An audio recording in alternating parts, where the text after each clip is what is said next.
Good morning, everyone. Welcome to our webinar this morning today, which we're hosting in conjunction with Worcester Bosch. We're pleased to be joined by Martin Bridges this morning, who will be leading our webinar on the future of heating and hot water. Just a couple of housekeeping points from me before we get started. My name's Stacey from the policy team at SFHA. For those of you joining us for the first time, it's great to have you, and as always, the recording of this webinar will be available on our website alongside the slides from the session later on today. Before I pass over to Martin, just a couple of notes. You won't have your audio enabled in order to ask questions, but you are still able to ask a question using the Q&A function on your control panel. Martin will be taking questions throughout and also at the end of the session, so you can put those on as we go along. And just remember to use the Q&A function for your questions and not the chat so that we can keep track of them. As I do won't have audio enabled, but if you do have a question that's maybe a bit more involved and it would be easier for you to speak, you can let us know and we can enable your mic. You will also notice that your control panel does have the chat function. So if you do want to share that, just to share any kind of observations or thoughts that you have with other attendees that aren't questions really, if you can use that for that. It has been working really well in the other webinars, so we would encourage you to use it. If you can type and listen, then please feel free to do so. That's all from me though, so thank you again for joining us all this morning. I hope you enjoy the session, and now over to Martin for the presentation. Thanks, Martin.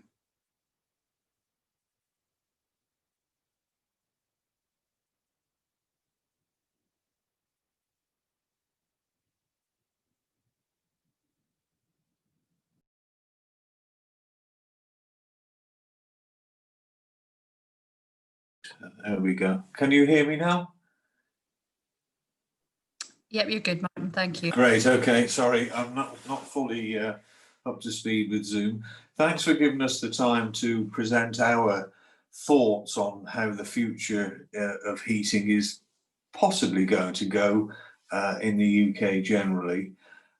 We have quite a few slides here, so and it's being the slides are being sort of pressed or organised not by myself, so forgive me if you hear the words press slide or next slide or something too many times. Right, next slide please.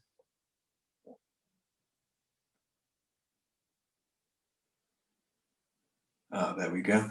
So much of this you're probably aware of already, but nearly half of all the UK energy consumption comes from heat. Transport is around 36%, electricity around 19%. Some of that may as well, and not much, but some of that may involve the generation of heat as well. Next slide.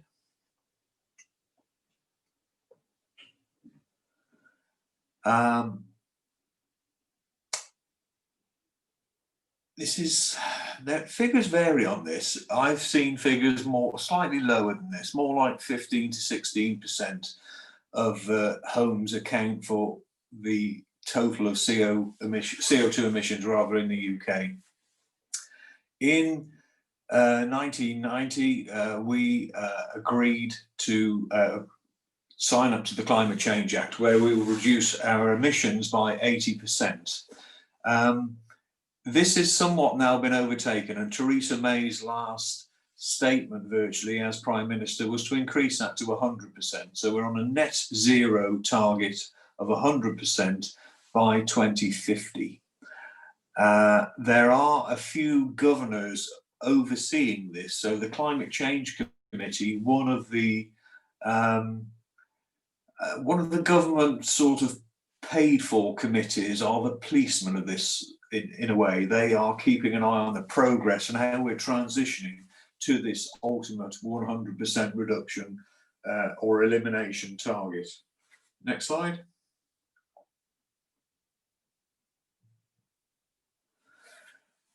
This is mainly England and Wales. There are different regulations which you'd be aware of in Scotland, I know, but they are not too far away from each other.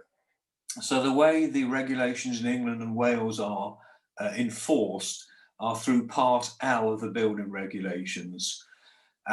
We are expecting a new Part L to be published, or it should have been published already, but with many of the BEIS officials being dragged onto COVID issues and other sort of government Brexit requirements, etc., there understandably has been some delay. There's also listed there a future home standard. Now, the future home standard is a sort of preview of what the next Part L regulations will cover, or how harsh they will go at this target. One of the things which has been announced numerous times, it's more or less a throwaway statement, but it will be in some way enacted, is to halve the energy use in all new builds by 2030. I suspect that's going to be even harder, or rather a tougher target than that. The Future Home Standard suggests that in 2025, Part L building regulations will try and enact a 75 to 80% reduction in carbon emissions by on 2025, when the next Part L comes out. Of course, there are some issues with building regulations in the UK anyhow. I have sat on a number of meetings where national house builders have been present, even earlier this year, pre-COVID, where unashamedly they were saying that they were still building houses to the 2006 building regulations, and of course selling them at the 2020 prices. So some loopholes need to be closed. House builders today, they can start a site, mothball it, and then return to it. And there may have been one or two other Part Ls issued since then, tightening the regulations. But as the site has been started, they seem to be able to continue to build to the original regulation the house was approved to. So that the government intend to tighten that up, and I'm not sure how, probably some time period or something like that. Right, next slide, please.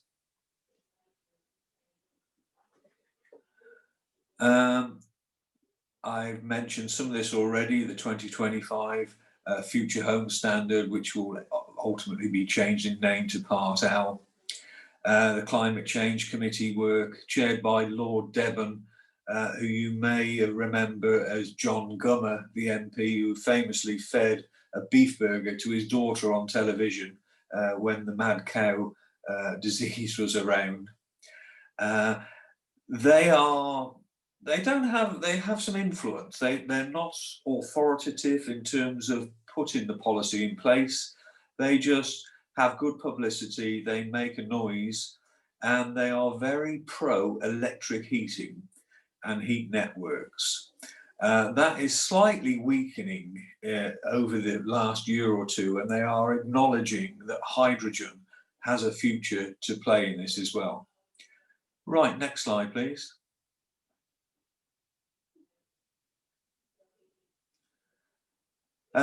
Again, I've mentioned some of that on the top part of the slide.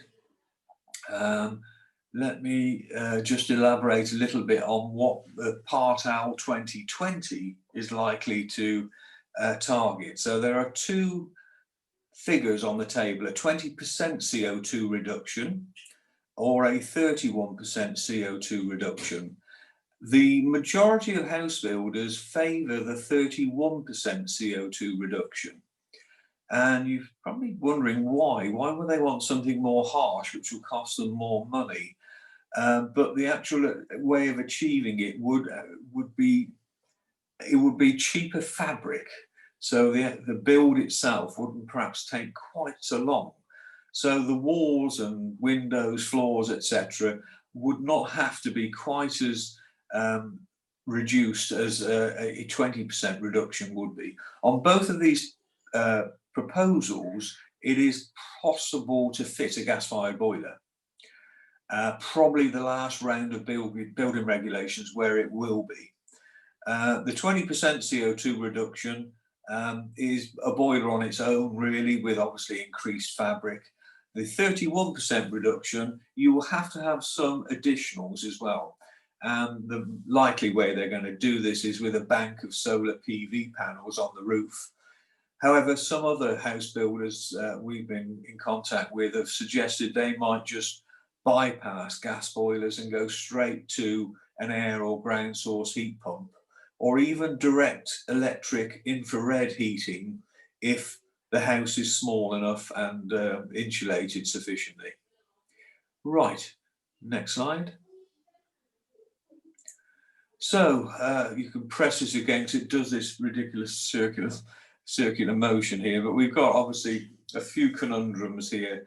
We have Brexit, we have COVID, which is showing no signs of going away fast. Climate change, energy prices, legislation, innovation, you know, a number of conundrums we have in front of us. So we press again.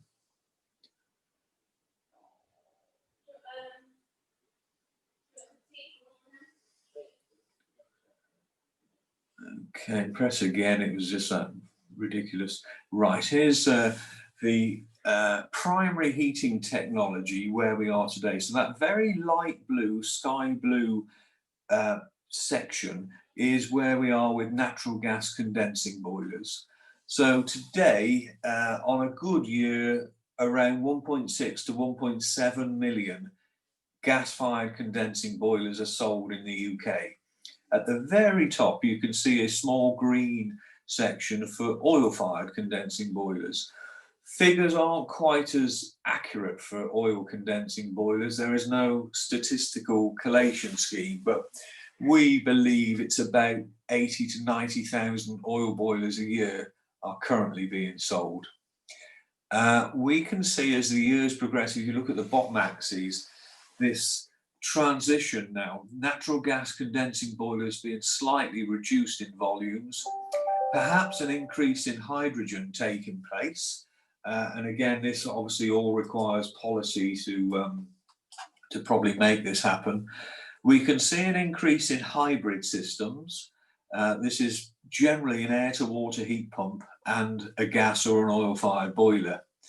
And we can see air-to-water heat pumps and liquid water heat pumps, ground source heat pumps starting to increase. And of course, if you've got a very densely populated housing situation, London's a great example of this, then heat networks provide also a good solution.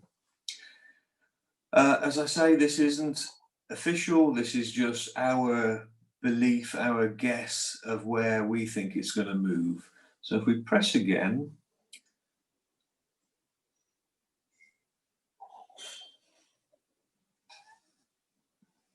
can we press to the next slide? Ah, there we go, right. So some additionals, the summary of that slide is essentially for existing homes. We think the mixture of technologies will be natural gas. It will remain dominant for some years. It is likely there will be an increase of biogas injection into this. So this is a good technology. This is obviously farm waste, landfill, black bin waste, things like that, where through an anaerobic digestion system, they can create biomethane, which is injected directly into the grid. Unfortunately, there isn't enough of it to substitute natural gas or methane entirely. So at best, we might get to between 10 and 15%, but it is not enough, I'm afraid. It would be a lovely story if it was. It would be so easy because everything what we're using today could remain. But we can see increases in biogas injection and probably more use of hydrogen as well. So a tiny, tiny proportion of hydrogen is currently injected into the mains. But we've been involved with a trial at Keele University, which is just outside of Staffordshire, Stoke, Staffordshire area of England. There are 141 properties on the campus, and they're all existing gas-fired boilers. About 50 of them are Worcester boilers, So the boilers you are buying today are there installed, and they've been injecting a blend of hydrogen up to 20% into the gas grid. Some days it's as low as 6 or 7%. Some days it's as high as 20. They have an electrolyzer on site, and obviously it's an electrically driven electrolyzer, which is splitting hydrogen out of water and then injecting it into this semi-private gas grid they've got. Everything is working perfectly. I'm really not surprised, because every boiler that we make, we test it on a 22% blend of hydrogen already, as do most other, in fact, every other manufacturer would do the same. So this could be one of the things they do to show a movement towards hydrogen. So no appliances would need to be changed. Anything from around 2000 onwards would be okay for this. In fact, there will be some older appliances than that, but generally 99% of the appliances out there would be okay.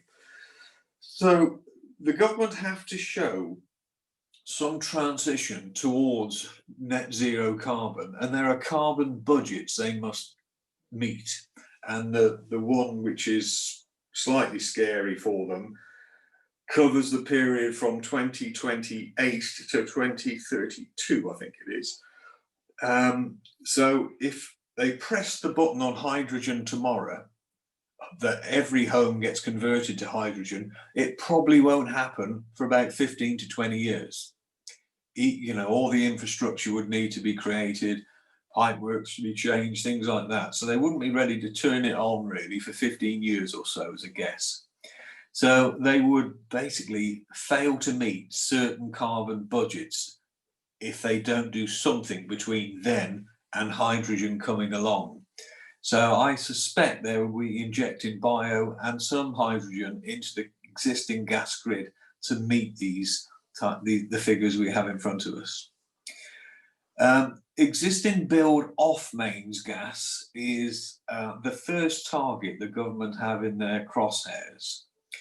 There is a future home strategy for off-gas grid properties expected to be published in December.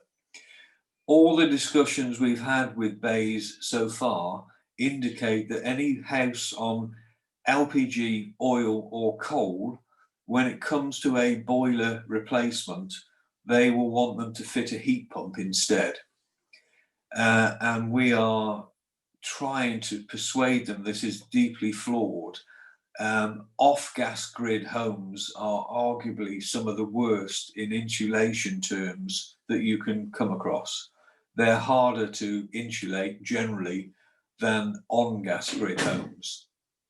They tend to be down a country lane where, not always, but many times, you know, in an area where the internet's dodgy, even the electricity supply to the house is a bit sort of dodgy. So if you convert all these homes onto electric heating, then we expect problems to occur. Now, we have a business in the Netherlands where they ran out of mains gas about 2 years ago. And very promptly, almost overnight actually, they decreed that you could not fit a replacement gas boiler. You couldn't do it in new build, even before that. But you couldn't take out an old combi and fit in its place a new combi. There are exemptions to this rule, but they are very hard to sort of meet.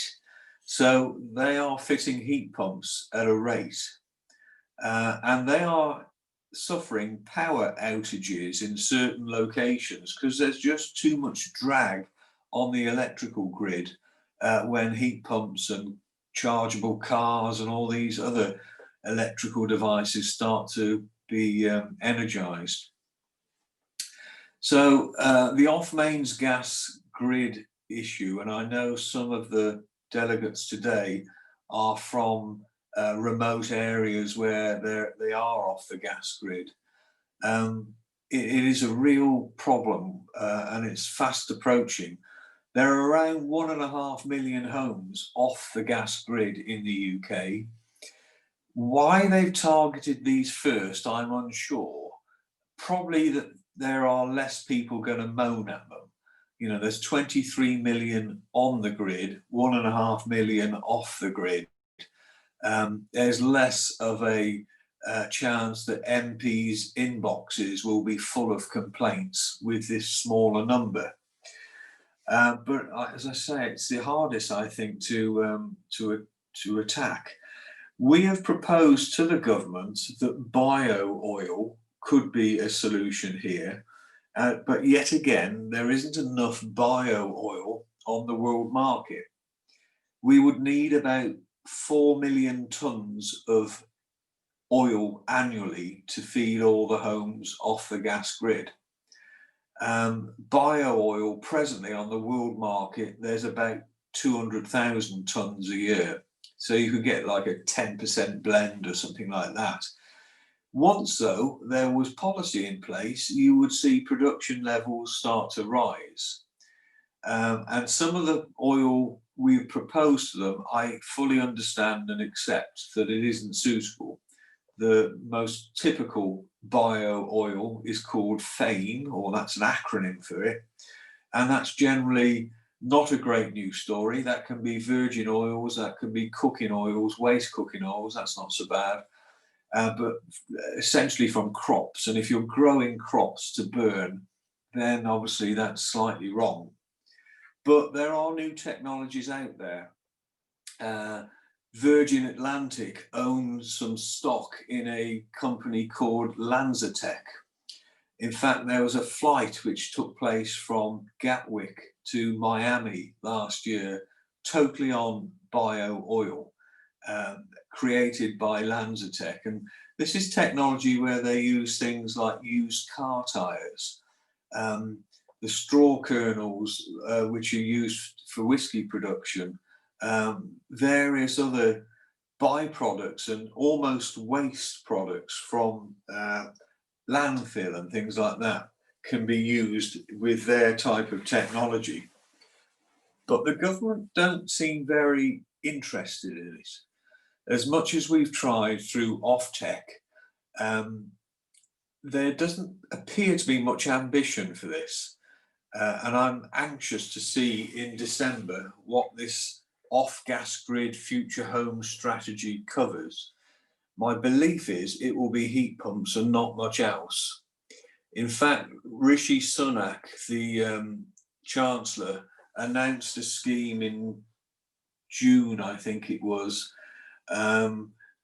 the clean heat scheme. It comes into force in 2022 when the renewable heat incentive goes. And that's essentially a boiler scrappage scheme. So if you take your oil boiler out and fit a heat pump in its place, they will give you £4,000 towards it. It doesn't cover, obviously, the cost of the heat pump. It may not even cover half the cost of the heat pump. So I do wonder how truly ambitious they are. If they want this to happen, there's got to be a bit more money on the table, I feel.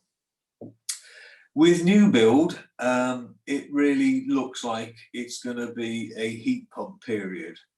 So you could argue hydrogen would capably do new build. Of course it could and would do one day. But they again have this window between then and perhaps when hydrogen is ready to be used. So we believe it'll be heat pump time, electric heating, direct electric heating, and certainly heat networks. It's almost like cars at the moment. There is a period, a window where electric battery cars and hybrids are commonplace. That may not be the end solution though. Hydrogen is looking very promising for transportation as well. Okay, press the next slide, please. So some of this you're aware of already. Here is the components of a heat pump. They differ sometimes in shapes, but essentially there is normally at least two components, sometimes three. So that bronze coloured thing is the external or outdoor unit, the air source heat pump itself. Then in the home, you have to locate a space for a storage cylinder, which sometimes also has a buffer tank of primary water either in it or near it. And then, of course, you have the radiators. And I was lucky enough to be on a call about 3 weeks ago, not just me, I'm not that important, with the energy minister. There was 4 or 5 of us on there, and he's a very bright guy. Kwasi Kwarteng is his name. And he asked me what a heat pump system comprised of, and I explained it. And within seconds, he said, well, that won't work. You know, he then relayed this story about going into flooded homes in 2014 with the then Prime Minister David Cameron. And they were going into terraced homes and small semi-detached homes, etc. And there is no space. You know, there are 17 million homes with combi boilers installed. So to actually go into these homes and say, right, I'm afraid I need to steal a bit of your bedroom or your landing space to locate a hot water cylinder, it won't go down too well. Next slide, please. This is a promising technology, hybrids. Not obviously that they're around quite a lot now with cars. I've even got one, and the theory is it could sort of run like this. So you have a combi boiler on the wall, generally. The combi boiler could deal with the hot water requirements, so you wouldn't have to disrupt the home too much by asking for a cylinder to be sited. Outside the home, you would have that heat pump you can see there, looks like an air conditioning unit. Inside the home, in this instance, there is this white cased buffer tank you can see underneath the boiler. Sometimes it isn't always necessary, it depends on what technology they're using. Most of the time, though, it is. The buffer tank holds about 50 litres of water, so the heat pump can charge that up, and then you take that water quite often through the boiler without the boiler firing and round the radiator circuit.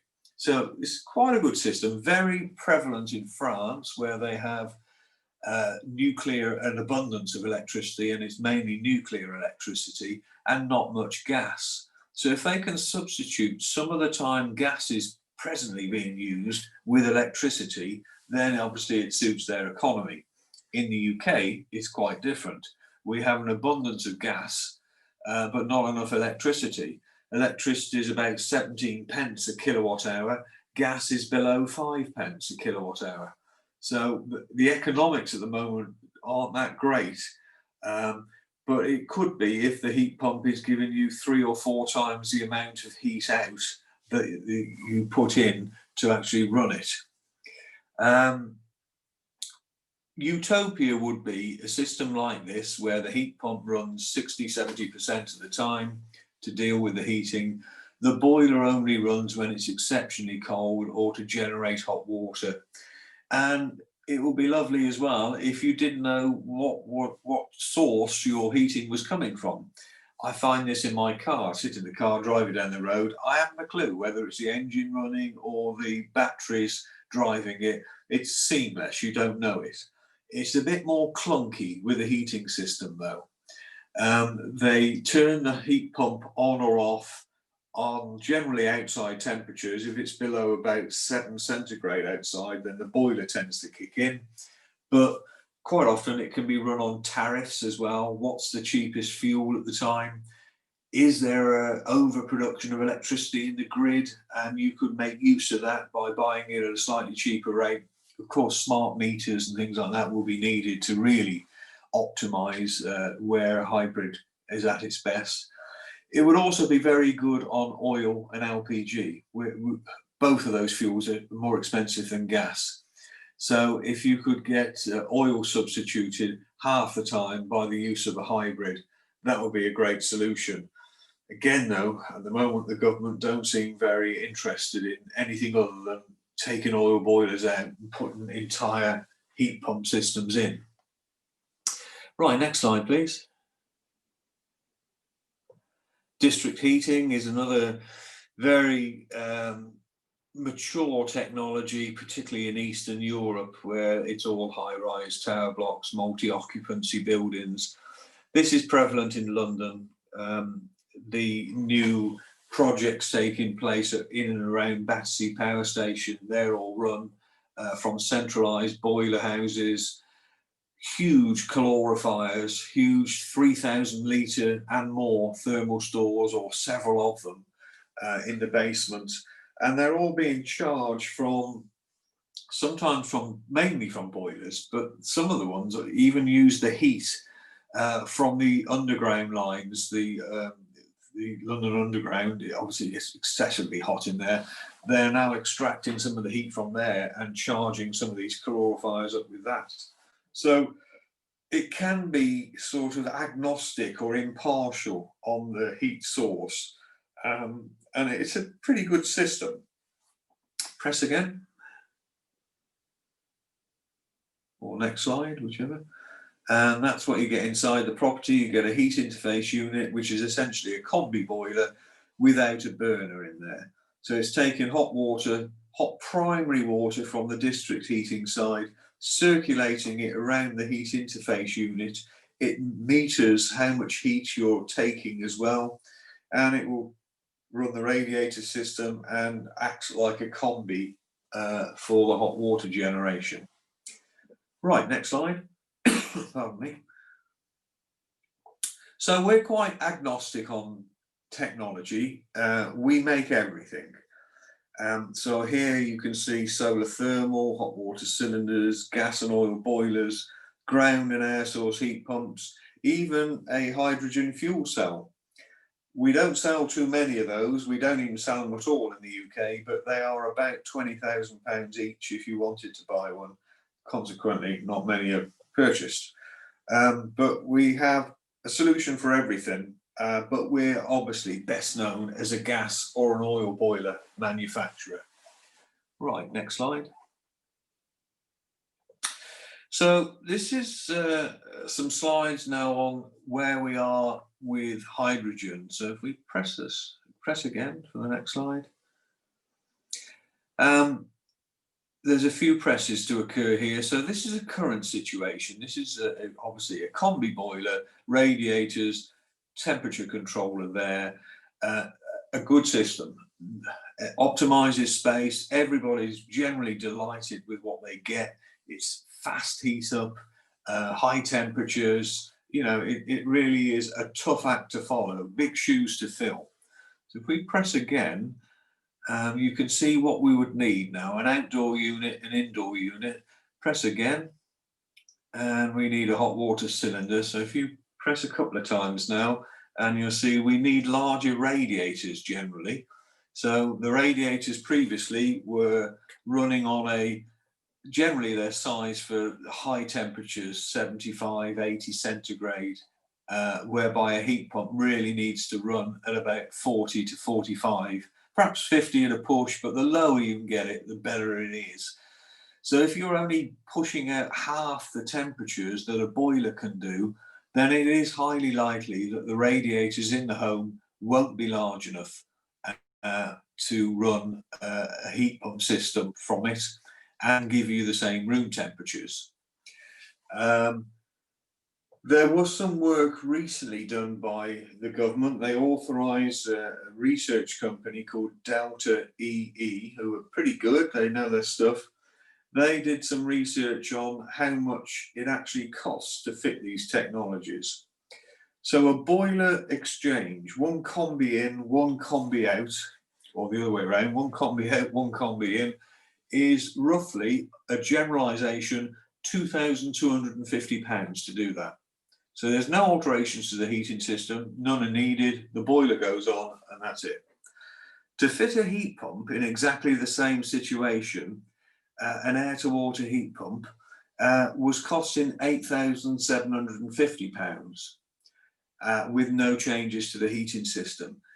As we've already discussed, it is very likely that you will have to make changes to the heating system the radiators won't be large enough, the pipework might not be large enough, and in those cases, the cost goes up to £14,000.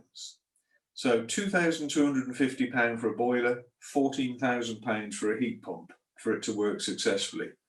You know, anything's possible. Every home in the country could have an underground swimming pool if there was no limitations on money, but money is a really extreme factor in all these things. So that is now coming into play. The government are starting to see that electrifying everything is hellishly expensive. Hydrogenizing everything is expensive, but nowhere near the same cost as electrifying everything. Right, next slide. Oh. So this is the energy consumption on a daily, monthly, whatever, quarterly basis. So you can see electricity running along the bottom in red, and you can see gas at about 3,000 gigawatt hours peaking. And in a minute, this is the green line showing renewable electricity generation. So in the middle of the beast from the east, that late March, early April period in 2018, where it's extremely cold, we needed over 3,000 gigawatt hours per day. Electricity at the moment, at its peak, can only generate about 900. So we need about 4 times more electricity to substitute gas with it on these extreme days. There are things you can do, of course. You can balance the grid a little better than we do. We could have battery storage in everywhere, virtually every home. You can even use your car if it's a hybrid type car. That could be the electrical source for the house at certain times. But it's just tickling the ivories a little bit. The estimates are we would need the equivalent of 30 Hinkley Point power stations to generate the amount of electric we would need. We can't even build one of those at the moment very successfully. So we'd need 30 more of those, or an abundance of on and offshore wind. And Scotland is in a great position there. There is plenty of on and offshore wind already, and more to come as well. So next press. I've mentioned this already. This is the high deploy at Keele University. So we'll move on from this to the next slide, please. There's the electrolyzer on site generating the hydrogen gas being used. It was interesting. I don't know if many of you listen to Radio 4, but the Today programme on Radio 4, there's a scientific journalist, an environmental journalist called Roger Harrabin. And Roger, he's a tough taskmaster. He visited the high deploy site the week before Christmas last year, and he saw the boilers, etc., running on 20% hydrogen. He even went into the kitchens in the canteen where the cooks were making the lunches and things, and he was asking the most inane questions like, are the chips as crispy as you would expect them to be? And of course, everything was the same. Nobody noticed any difference. He then drove down to Worcester. We're only about 60 miles away from Keele. And I could then demonstrate to him the 100% hydrogen boiler. So 20% at the moment, and jump to 100% is the end of the story. And he was very, very interested, very complimentary. Produced a really good section on the Today programme between Christmas and New Year last year, talking about it. I think he was in a very good mood, actually, because it was his last day before the Christmas breakup, and I bribed him with some mince pies and things like that. So I think he was quite in good spirits anyhow. Right, next slide. And let's press again through this one, please. Right, this was the first desktop study done on the potential of substituting natural gas with hydrogen, and it's based around Leeds Citygate.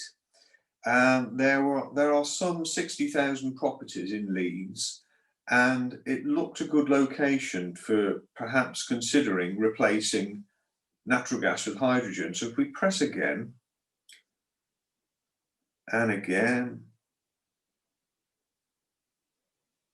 So you can see, broadly speaking, the gas infrastructure, a very thumbnail sketch of it.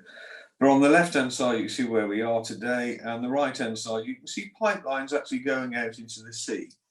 So the intention was to generate hydrogen from the steam reformation of natural gas. So there are more than one ways. There is more than one way of creating hydrogen. The best way is through electrolysis, particularly if you are using on or offshore wind or nuclear overspill or PV. So if you can get zero carbon electricity to run the electrolyzers, then it's a green hydrogen. It really is, the best of all worlds. Blue hydrogen, and there's also a grey hydrogen, by the way, but let's just concentrate on green and blue. Blue hydrogen was the proposal for Leeds, and that is where they put natural gas through a steam reformation process and capture the carbon that's created at that point of production. They then have to get rid of that carbon, and around Leeds there are salt caverns and disused gas lines and things like that under the sea where they could actually disperse it or store it rather. It won't go away. There are technologies coming around to suggest that it can be absorbed in other ways, but that's the wrong end of the pipe for me. I'm more at the other end in somebody's home. So it has its critics, the steam reformation of natural gas, because there is still carbon created at the point of production. When it gets to somebody's house, when it's ignited, there's no carbon monoxide or carbon dioxide. So it's a very safe gas, and of course it's zero carbon.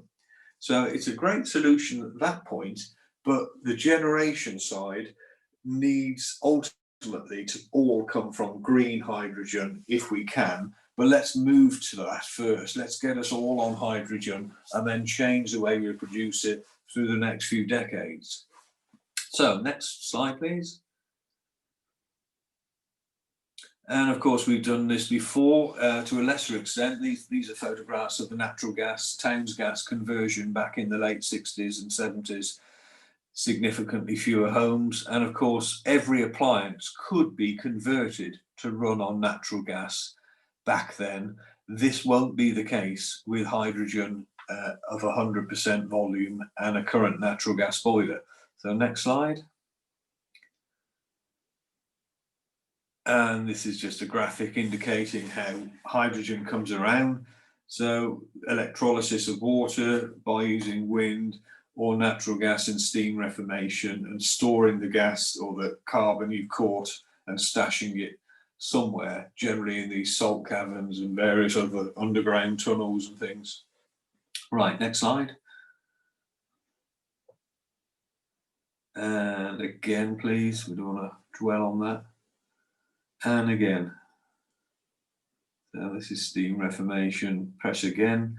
A lot of slides we don't really need to dwell on. This is interesting. So in the UK, there are around 140,000 miles of underground gas pipe, zigzagging all around the country.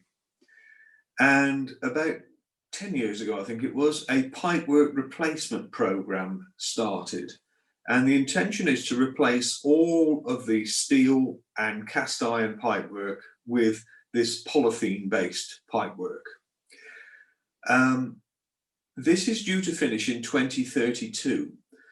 Now, the relevance of this is that hydrogen, it is yet to be finalised, but it's 90-odd% certain that hydrogen will embrittle mild steel pipe and make it, fracture at its extreme. Hydrogen's also a very searching gas. It's got very small molecules, so it's possible it will find its way through a screwed joint fitting, which is typically what you use on steel pipes. So to prove this, the Health and Safety Executive have cut a number of lengths of pipe from under the ground, of current gas pipework under the ground, taken it to the Health and Safety laboratories in Buxton in Derbyshire, and they're running hydrogen through it. And early indications are that, yes, it will make steel pipes brittle. Therefore, any steel pipe is likely to be unsuitable for hydrogen. Plastic or polythene pipe, though, is perfect. So there's a couple of things going on here. The government have struck a bit of luck here. So without putting their hand in the pocket, by 2032, 140,000 miles of pipework under the ground will be suitable to allow hydrogen to pass through it. So that's in their favour. If we press again, I'll come on to the fulfillment of this story eventually. And if we go again, yeah. So see, these are some of the work packages from the High for Heat programme. So the government announced a £26 million funding pot for the creation of, or investigations rather, into hydrogen. And we are a recipient of around 1.5 million of that for the development of a combi, a system and a regular boiler. Baxi boilers were also the same. They also received grant funding. So Worcester and Baxi appear to be quite pioneering in this respect. I don't know if Valent, Ideal and the other boiler manufacturers out there are as supportive or as positive as we are for hydrogen. Right, next press. So some of the technical challenges we had was the flame speed of hydrogen, as you can see, is around 7 or 8 times that of natural gas. So the flame, once it's ignited, tries to burn back down the pipe, and of course we need to stop that. It is different in calorific value. It's difficult to ignite it. You can't see it, you can't smell it. The good part about it is the Wobby number is roughly the same. So if we press again, you'll see some of these components we've had to work on. So the first challenge was the burner. So this is the burner we use in our present gas-fired boilers. And with the flame wanting to burn back down the pipe 8 times faster than natural gas does, we had to basically be very creative on designing a burner, because no components are out there suitable for hydrogen. Ordinarily, we would go to, on the open market, go to a burner manufacturer and buy one, but there are none out there. So we've had to now start creating our own components as well. If we press again, right, you will now see a countdown where we're going to introduce 23% hydrogen to the flame. Now you can see it glowing now. You can see an orange glow, hopefully. That isn't the flame, that's the burner actually being glowing red, because the flame is gone underneath it. Now we need to stop that. And of course we do that with designing the burner and getting the air, the incoming air from the fan at the perfect rate, so the hydrogen flame literally sits in a sweet spot on top of the burner rather than behind it and trying to go down the pipes. The other 3 things you can see on the left-hand side, you can see 3 electrodes sat in the flame. They're glowing red. And when we ignite a natural gas boiler, we send a spark between 2 of those electrodes. That ignites the flame. And then as soon as the flame is alight, we send an electron through one electrode to the other. Now there's a gap between the electrodes, and the only way to bridge that gap is with the flame. And with a natural gas flame, there's carbon in it, there's ions in it, which will conduct electricity. So we pass electricity through one electrode to the other. That tells the control system it's all safe, there is an ignited flame here, keep the gas valve open and allow it to increase or decrease in output to meet the system requirements. We couldn't do that with a hydrogen flame because there's no ions in it to conduct electricity through it from one electrode to the other. So we've had to sense that the flame is alight in different ways. We could have done it with the old-fashioned thermocouples, which are a heat sensing device, but it's a bit slow. So we've chosen to use a ultraviolet cell, a UV cell instead. And that works perfectly, and the similar or same speed to the natural gas flame ionisation circuit. Right, if we press the next slide. So the boiler inside is exactly the same. It is 95% the same as a natural gas boiler. The clever bit is in the combustion chamber, where we ignite the flame, sense that the flame is alight, and obviously keep its combustion clever and good. Now, with the flame temperature of hydrogen being very much hotter than natural gas, there was a belief that we would have higher NOx emissions from the boiler. But we're delighted to find out that that wasn't the case. In fact, the NOx emissions from our hydrogen boiler are half that of a natural gas boiler. And we can only put it down, we're not entirely sure why, but we can only put it down to the fact that the heat and the flame isn't in the burner long enough for NOx emissions to be created. So a delightful, nice side effect is that not only are we creating a carbon-free boiler, we've also got NOx emissions as low as 20 milligrams per kilowatt hour, where a gas boiler of today can be up to 56 milligrams per kilowatt hour. Right, next slide. Next slide. And again, you can just about see the differences here between a hydrogen flame and a natural gas flame. Next slide again. So, conversion, what's the best way of doing this? So if we press again, and I think if you just press 2 or 3 times, but a number of images appear, keep going, and ultimately we'll end up, that's it, if we can stop at that point. So there are several considerations. In the first place, we generated a hydrogen boiler. The Leeds Citygate trial, it was felt, okay, if we were to replace 60,000 boilers in Leeds in one summer, let's say, then everybody's got a brand new boiler. So there'll be no work for heating engineers really for the next 12 to 15 years. Yes, they'll be servicing boilers, but nobody wants a new one. So the local economy is somewhat, messed around if you were just to make a hydrogen boiler. You would also, of course, be throwing away boilers which may be 2 or 3 years old. Natural gas boilers, 2 or 3 years old, perfectly okay. So that doesn't look quite so good. So Bayes then said, well, can't you just have a boiler where you can flick a switch or do something like that? So one day it's on natural gas and the next day it's on hydrogen. And regrettably, no, as you've just heard from the technical challenges around the flame, that can't be done. So we went away and thought, and what we've now come up with is a hydrogen-ready boiler. So we've made about 10 of them so far. We fitted the first one outside of our own laboratories in September, the 22nd of September, at RAF Spade Adam in Northumberland.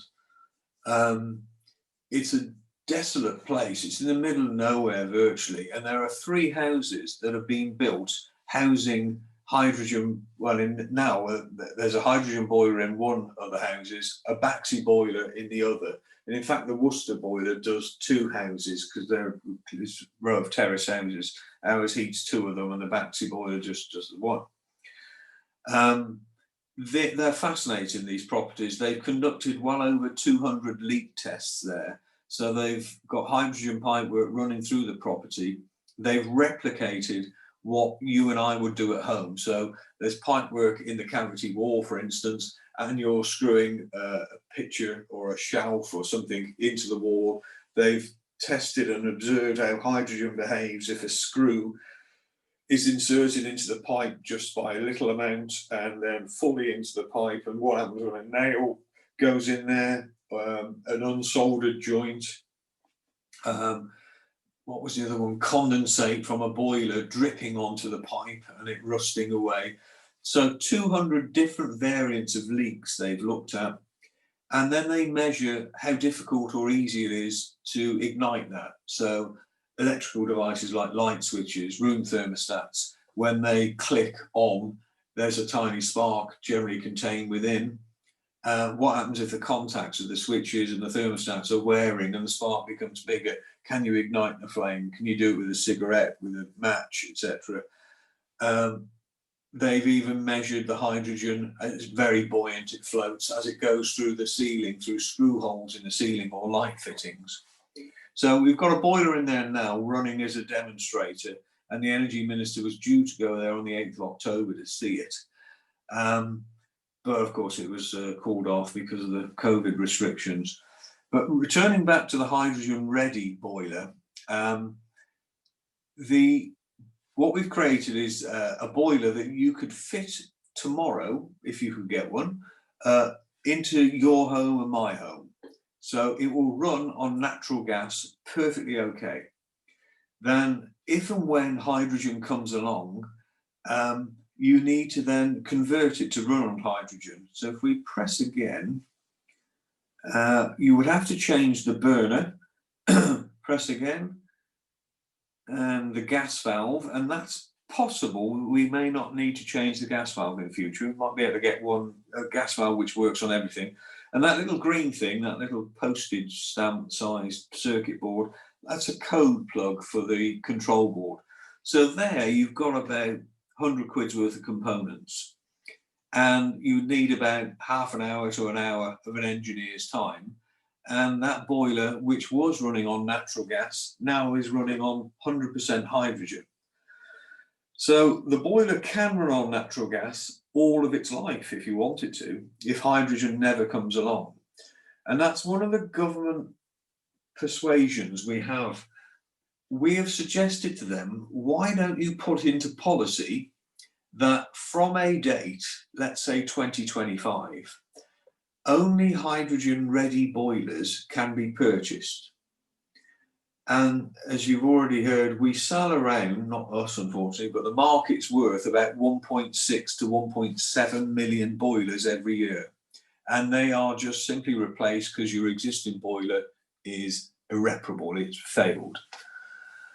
Nobody, with few exceptions, replaces boilers proactively. Housing associations do, they have a plan of work, of course, but most homeowners, they don't bother. They wait till it's actually dead on its feet and then change it. So if we were to put into place a policy that said, right, from 2025, every boiler you can buy, it must be hydrogen ready, then people were going to buy that boiler anyhow, or buy a boiler anyhow.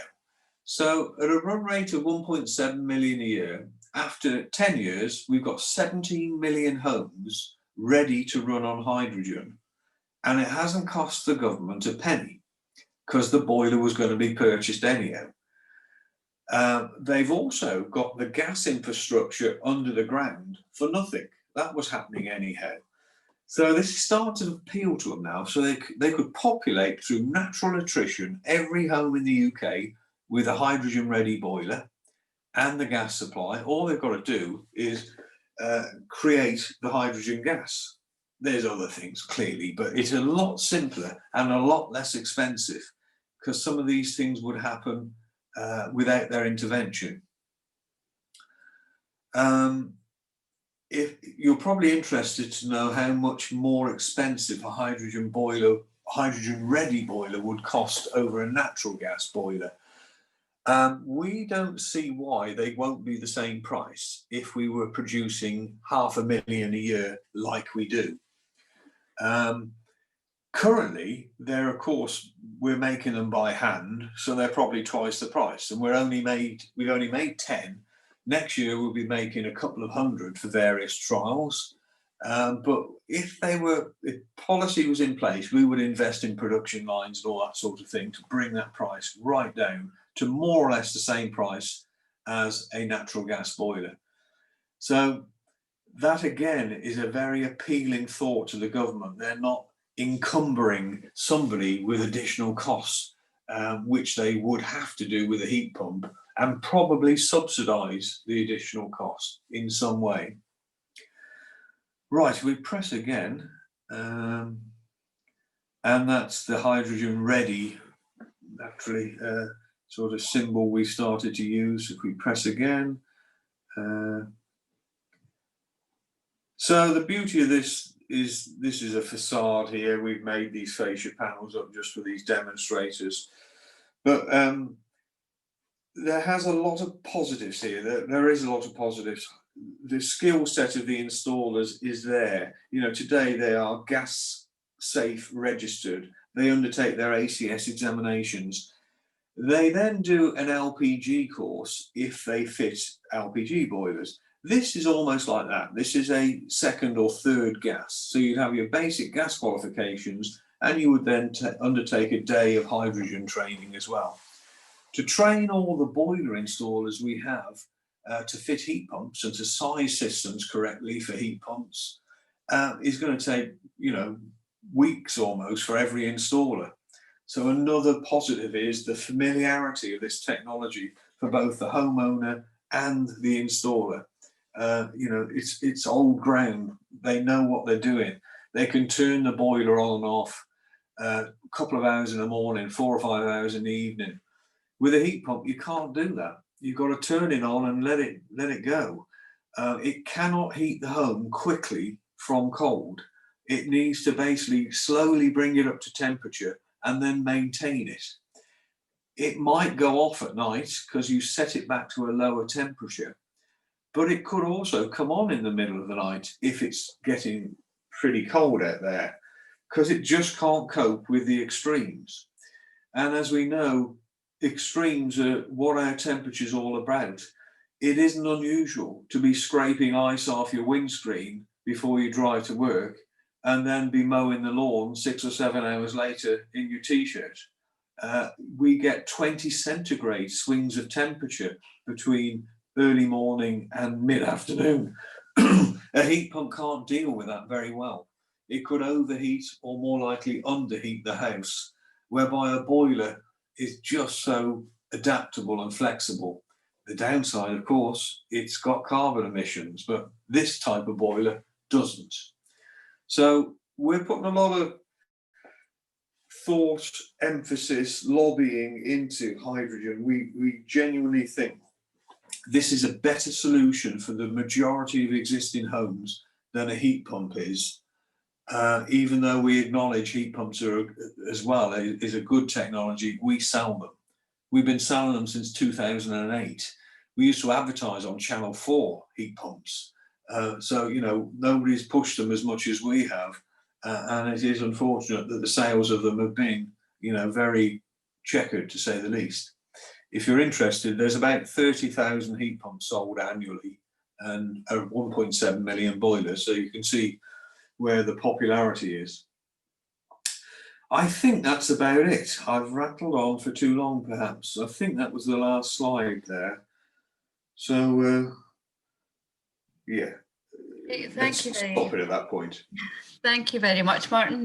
That was a really useful and a lot of information in that presentation. So thank you very much for taking us through that today. I'm sure everyone found it, well, I suppose it's a lot of information. It's obviously a big topic that our members are trying to get their heads around in terms of, you know, as you've kind of highlighted, the government's kind of conflicting kind of agenda and timescales for things. So it's not a difficult, it's not an easy thing to grapple with. No. And it's still unknown, isn't it? It's still not firmed up. That's the problem. It's still, you know, being deliberated on, because it's a tough decision. It really is you know, the cost of electrifying every home in the UK is apparently around £400 billion.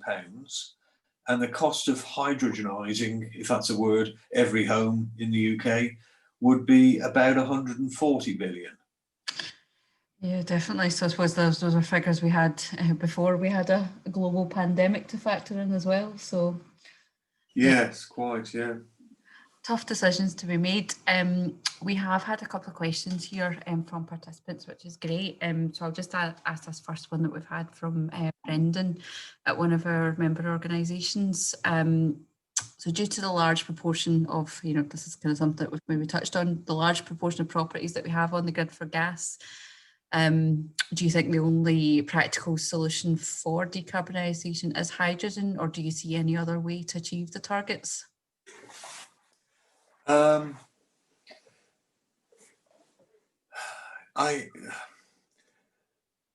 you could, of course, do it with a heat pump ultimately if you could bring the fabric, insulation, windows and things like that up to an EPC rating of at least band C, perhaps B and A would be even better. But that's another thing that the minister answered a question in the House about 2 weeks ago. How many homes are in bands A, B, C, D and so on? And he gave the answer, and there aren't that many houses in bands A particularly, and not many in B and C. The majority are in bands D, E, F, and so on. He was then asked the question, how much does it cost to bring a home from a band level of E or F, one of the worst, shall we say, up to a band level of C?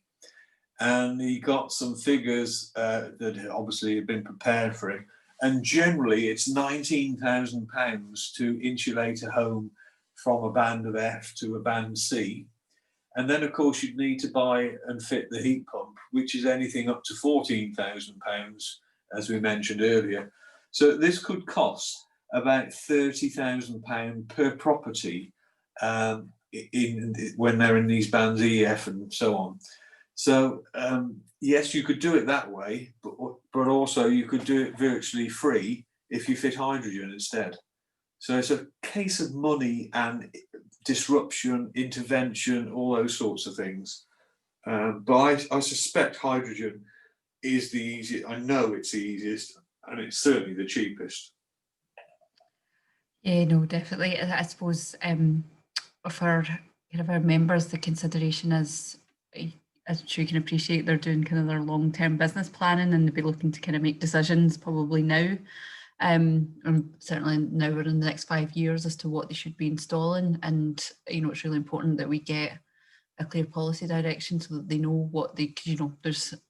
I don't envy you, because until there is some firmed policy, it's very difficult indeed to plan. At the moment, you can only go with what's in front of you, and that's probably a heat pump. Yeah, definitely. So I suppose they don't want to get to the point where they're installing, gas boilers in 5 years, only to be told, obviously those would have about a 15-year time frame normally to have to remove them a couple of years after. Yeah. So yeah, a lot of kind of big questions at the moment, and it's really important that we get a steer so that they can make these investment decisions. There's another question here. So in a hypothetical situation where all existing combis are replaced to hydrogen ready over 10 years, what do you think the likelihood of there being a green hydrogen ready supply chain being available? Unlikely. There are electrolyzers dotting up all over the place. It is cleverer people, far cleverer people than me, forecast that at least 60% of the hydrogen we will need will come from steam reformation of natural gas. And that could be for 20 or 30 years until there's enough electrolysis going on and on offshore wind, etc., to power it. Scotland will probably have a higher proportion. We're involved in a site which is going to start imminently. Forgive me for my mispronunciation here. Leavenmouth in Fife. I think it's Leavenmouth. It could be Levermouth, so forgive me. Scottish Gas Networks have got funding, and they're contributing some themselves to converting 300 properties there to run from hydrogen. So it's a wonderful project. They've put a pipe under the ground, literally running side by side with the natural gas pipe. And they're asking the tenants to opt in or not to this hydrogen way of running their home. So they will have a boiler, they'll have a cooker, because I've seen cookers running from hydrogen. I've seen a gas fire as well, but I'm unsure as to whether that will happen. You could, of course, replace your gas fire with an electric one. Cooking, though, that's always quite an important one. And there are hydrogen cookers being worked on. But this project is fantastic. There'll be 300 homes running on hydrogen. The hydrogen will be generated from an electrolyser or several of them and run from on or offshore wind. So it's, you know, the best of everything here. And it's a public trial, and it will come under an awful lot of scrutiny and publicity, etc. And it just shows that Scotland and the north of England are the leading lights in decarbonisation. The rest of England and Wales are lagging behind quite a long way, I suspect. There are further public trials going to take place as well in the northwest of England, where around the Liverpool, Lancashire, Chester sort of area, where there, I think it was around 700 homes, and then a third public trial where there was 2,000 homes being talked about. And those three trials should then give us the knowledge and the confidence, or not, to put hydrogen down as the fuel of the future. There is a hydrogen strategy going to be announced in Q1, which I suspect, and I know the Energy Minister is very pro-hydrogen. I know Boris Johnson's very pro-hydrogen. He even talked about it at a CBI conference a couple of weeks ago. I am more confident than not that hydrogen will be the gas of the future. It looks, you know, so much easier to do than going into people's homes and putting insulation on every wall, floor, ceiling, taking the windows out, etc. You know, it really is disruptive to do this. So I'm quite confident that hydrogen will be put into place. Great, thank you. So I've had a follow-up question here asking for your thoughts on how you see the switchover working. So for instance, if we start fitting hydrogen-ready boilers in 2025 and switch off gas for hydrogen in 2040, how do you think engineers would cope with doing the switchover work in such a short time scale so that people are not without heat and hot water? Yeah, it will be almost on a street-by-street basis. There will be you won't have two houses side by side, one on natural gas, one on hydrogen. You know, it'll almost be on a town, city, region, area, whatever basis. So it is very challenging, no question. It is very challenging indeed, but at least we're not going into somebody's home and being too disruptive. The work plan is far from being considered or finalised. You know, it's just conceptual at the moment. But yeah, it's. I can imagine us doing it, of course, but it really will be all or nothing when you go into certain areas. You've got to go either all go hydrogen or nobody goes hydrogen. Yeah, definitely. Another couple of questions that we've had, which are related, and is a really important topic, as you can imagine, for RSLs, is the impact, you know, on tenants, on the end user, and the implications. You know, what the fuel savings going to be, what's the impact going to be on fuel poverty, and do you know if there's any indication in the comparison for the end user in terms of natural gas versus hydrogen? Yes, that's a very good question. We believe there'll be more people put into fuel poverty with electric heat pumps. Electricity is around 17 pence a kilowatt hour. Natural gas is between 4 and 5 pence a kilowatt hour. Hydrogen, the early predictions are it would be around 8 pence for every kilowatt hour. So it's going to be more expensive, but not anywhere near the present price of electricity. Now, that's a slightly unfair statement, because if you were to use a heat pump, generally you get sort of 3 kilowatts out for every kilowatt you put in. So if you divide 17p by 3, it's costing you about 6 pence to 7 pence a kilowatt hour. Hydrogen would be broadly the same when it's coming out at you in volumes. But of course, the boiler will always perform at that level. Heat pumps vary. I don't know whether many people on the line have fitted them or had them installed in their tenants' properties, but as I say, we've been selling them for 12 years. I have encountered, unfortunately, far more people displeased with their heat pump after they've removed a boiler and put a heat pump in. Even in brand new properties, I got involved in a job in Oxford last year. It was a £3 million property. It was the children of the sugar company, Tate and Lyle, one of their grandchildren or child, whichever. And the installation was everything you'd want to see. It was underfloor heating downstairs, even underfloor heating upstairs, and it was polished wood flooring, solid oak flooring, so everything was great.